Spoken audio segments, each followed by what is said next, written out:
Very good morning. This is Jyoti, my Department of Biology. Today we are here to know about animal fiber. Animal fiber from your state board, lesson 3, and fiber to fabric from Lakshmi Singh, also lesson 3. So from the Lakshmi Singh lesson 3, from state board also lesson 3. Okay. So we will look at in this chapter what is animal fiber and what is a fiber. From these animal fiber, how we get fabric. Okay, so first I'll start introduction. Just a minute. Generally, what is fiber? Fiber. It is a thread-like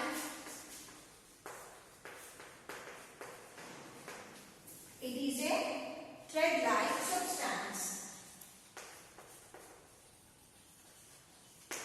which can be used to make fabric.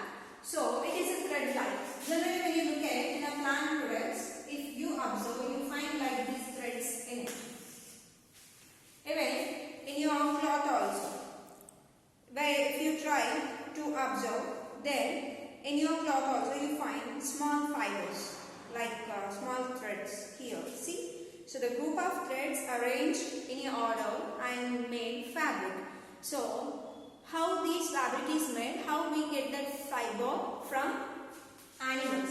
So in a 6th class, you learn how we get fiber from plants. But we did not know how we get plants from animals. So now we will know about it. Okay, just look at. Generally, this fiber we get naturally and artificially. So based on that, here fiber is classified into two types. The first type I am taking natural fiber. Generally, natural fiber we get from plants and also we get from animals. Plants and animals. Then what is the next one? Is synthetic fiber. What is the meaning of synthetic? Which is synthesized in industry. In industry, the fibers which are synthesized by utilizing chemicals are known synthetic fibers. Okay. So now we first look at about natural fiber. In this, the first one, plants. So generally, we know in a previous class, we learned about cotton. From cotton, we extract fiber. And that fiber we use to make fabric. So cotton fabric. Okay. And the next one, we learned that it is flax. Flax. From flax also we get fiber. Flax, I have no jute. These two are coarse fiber. Generally, if you look at cotton, is a smooth and fine fiber. But flax and jute is a coarse fiber. What it is? Coarse fiber. So next one, bamboo fiber, which we get from cotton. Coconut. Coconut. From the fruit, the upper layer of the fruit has fiber, and that fiber we take to make fabric. So generally, cotton fiber is used to make different cloths. And flax and jute, very famous for gunny bags. And from flax, we get one more famous fiber known linen. Linen fabric. And this linen fabric is so smooth, and this linen fabric they combine with the cotton and they make majorly shirts. And next, jute and coconut. Coconut peel is used to make robes and carpets. Okay. And nowadays people are using flax and jute cloths even. Okay. So then next we have to look at about the next one, animal product. From animal, what we get. Animals majorly we make use of silkworms.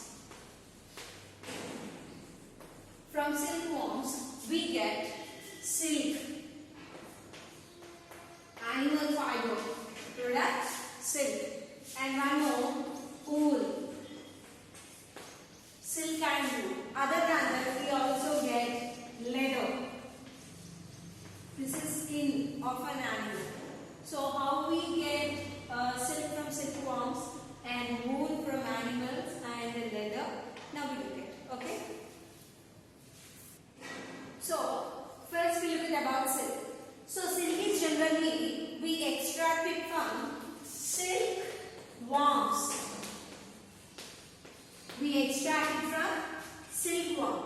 So generally the name of silkworm, actually we won't get directly silkworm. It has a life cycle. It follows a metamorphosis, changes its body. Generally first it is in a moth. Moth lays eggs. From eggs, silkworm egg hatches. After hatching from the egg, silkworms come out, and these silkworms feed on mulberry leaves, and later they become cocoon. From that cocoon we get fiber. Okay. So generally this silkworm or a silk moth is the major one to get silk here. This silk moth generally scientifically is known Bombyx mori. What is the scientific name? Bombyx mori. Bombyx mori is a scientific name of it. Generally, you know, everywhere we have names. Generally, mango. Example, if I take mango, in English it is known mango. In Telugu it is known mamadi pandu. In Hindi it is known aam. But scientifically, wherever in any country, it is named Mangifera indica. So that is a scientific name of it. Like here, the silk moth also has a scientific name. Generally, silk moth is known Chilukalu in Telugu. What they are known? Chilukalu or Chilakalu. So these Chilakalu in English known silk moth. In a scientific language, it is known Bombyx mori. Okay. And this Bombyx mori, how they rear it. The rearing of this silk moth is known sericulture. What it is known? Sericulture. In a sericulture industry, they take best piece of silk moth and they rear for eggs. And from that eggs, silkworms come out, and that silkworms are important first. Then how they rear it, what is the life history of, what is the life cycle of silk moth, that we look at now. Okay. So now we look at about life cycle of silkworm. Okay. Silkworm life cycle. Generally, the silkworm life cycle starts from silk moth. So first I will draw silk moth.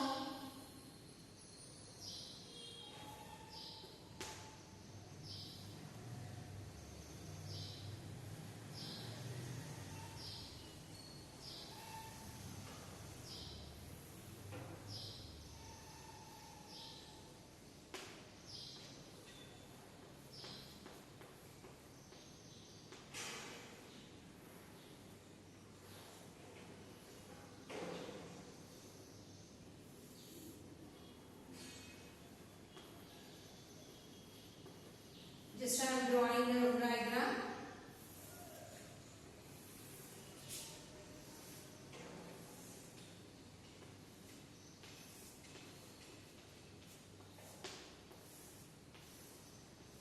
See, this is silk moth. Generally, there are two types of silk moth, male and female.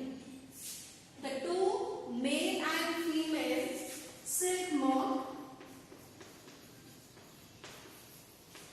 copulate the ending portion, and from the female body they lay eggs. Majorly when male and female silk moth copulate, then they lay eggs majorly on a tree known mulberry. What is mulberry? If not, they also feed on oak. What they feed on? Majorly on mulberry or oak leaves. Okay. So these mulberry and oak leaves are the food for these silkworms which are produced from eggs, so that they lay eggs on that leaf directly. Just look at here. Here on these leaf they lay eggs. These eggs are about 500. So one female lay for on go 500 eggs. Okay, how many eggs? 500 eggs. they hatch. So then from where we get these eggs? Eggs generally are available in Chittoor district, are in nowadays available in Vijayawada also. So they bring these eggs. Some of them they lay silkworms directly, silk moths directly, and when they lay eggs, they catch it in a that's known drainage. In a granages, they have a box which have mesh, and that mesh is separated into two portions. Up there are silk moths, and down bottom a black sheet is spread. On that sheet, when these female laying eggs, they completely spread on that, and they collect only that eggs and they sell in the market. And the people who belong to sericulture industry, they take that eggs and they rear it. Okay. And for rearing, they require mulberry garden, if not oak garden. Most of in Telangana, the silkworms rear on mulberry leaves. They feed on mulberry leaves, and very few are in oak. Which are feeding on oak are known desi breed. What they are known? Desi breed. These desi breed, from the desi breed, what silk we get known desi silk. So the silkworm which feed on oak, they produce desi silk, our Indian silk. So then this silk has originated not in India, in China. In China it is originated, and there the discovery of silk took place. Later, by following of the China, the implementation and the developmentation of rearing silk happened in different countries, and even in India also. Most in India we prefer mulberry, silkworms which feed on mulberry, but few of them they specifically they rear for desi silk, which is costly and also used by everyone. This is also known eri silk actually. So next, from these eggs we get next silkworms.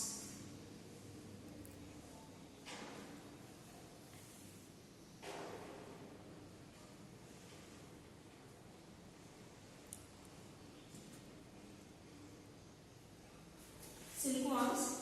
The silkworm, from these eggs, a small caterpillar comes out, and the caterpillar we say as a silkworm.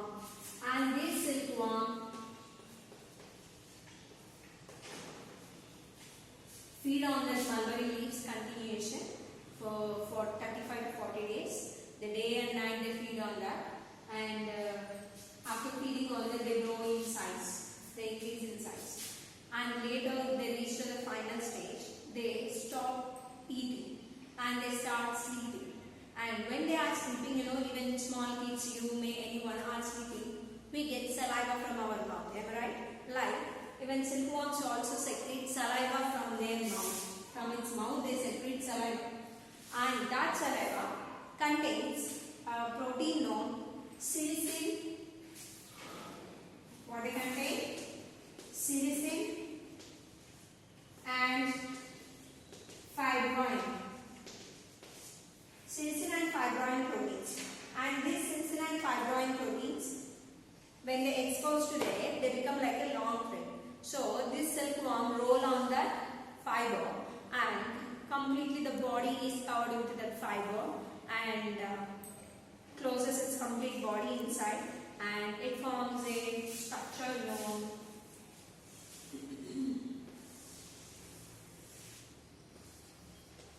cocoon. This stage is very, very important for us to get silk. Okay, and these cocoon later inside of it the worm which is present, which changes its body slowly, like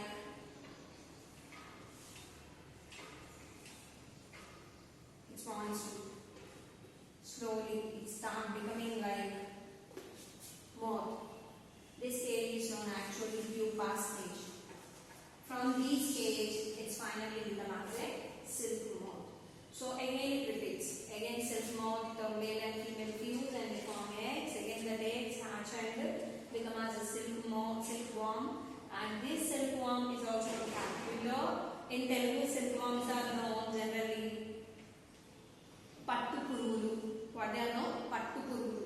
And these pattu purugulu, they feed on completely on mulberry leaves. Later they start sleeping. When they are sleeping, they secrete saliva, and that saliva completely it waves its saliva and the thread around of its body and forms cocoon. It encloses its body with the fiber, and that fiber we are calling silk. And this cocoon is also known pattukaya. What they are known? Pattukaya. From that pattukaya we get pattu. Okay, then how we get pattu we will see next. So these from these cocoon, the pupa forms and pupa again become as a complete silk moth. Again the cycle repeats. So that it is known life cycle of silk moth. Okay, and how this silk is extracted, we look at. So before I told you that the tassar silk we get, the tassar silk means desi silk. Desi silk is also known tassar silk, and this tassar silk generally silkworms grow majorly in a forest area. In a forest area they grow on trees directly.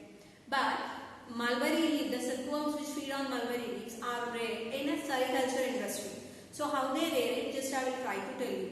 So first of all, if imagine I am one of the sericulture farmer, and I collect seeds from the granages and I bring it, and later for that I will make an arrangement that is like this, beds. I will arrange beds for that, and on these beds with the wood I will arrange this. In a small room is enough for that. In the room I arrange these beds, and on that bed I will spread a newspaper, and on that I will sprinkle some bleaching powder, because silkworm gets easily infected. So that to avoid the infection, they sprinkle bleaching powder on that, and they spread a layer of mulberry leaves on it. If people, those who want to cultivate tassar silk, they go with, there are 4 types of silks here. So a reed, muga, tassar, and last and final one is kosa. So and over here also you can write.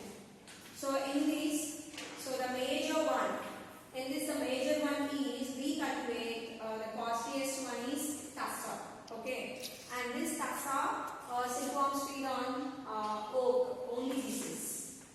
It feed on oak, and munga, eri, kosa, they feed on mulberry. Okay, so how based on their feeding capacity, they take the leaves on, they spread on bed, and later the seeds which they brought from that area sprinkle on the bed. Later 1 week or 10 days after they hatch.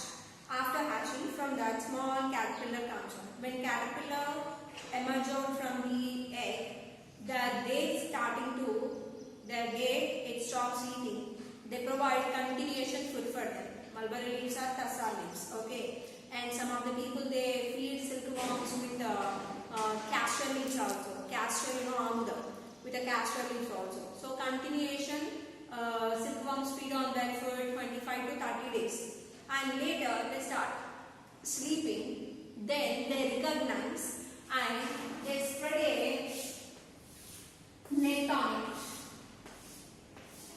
like this. The net has boxes like structures, and these boxes we can call actually chandrikalu. What we can call chandrikalu. So how to recognize the silkworms are sleeping? Very simple. When silkworms start sleeping, they raise their head like this. So when they are raising their head, people recognize, and they spread a net on it which has a boxes like structure. And these silkworms go and start sleeping in this, and slowly secrete saliva, and they release thread, and that thread becomes a cocoon. Once the complete cocoon is developed in it, later they pick up the cocoons, and later they store it. Otherwise, they take silk from it. If not, they boil it. So after this, how they get silk, we'll look at in the next class. Okay students, so today what we learned, what is the life cycle of silk, how they rear it in a market in a sericulture industry, and how to extract silk, and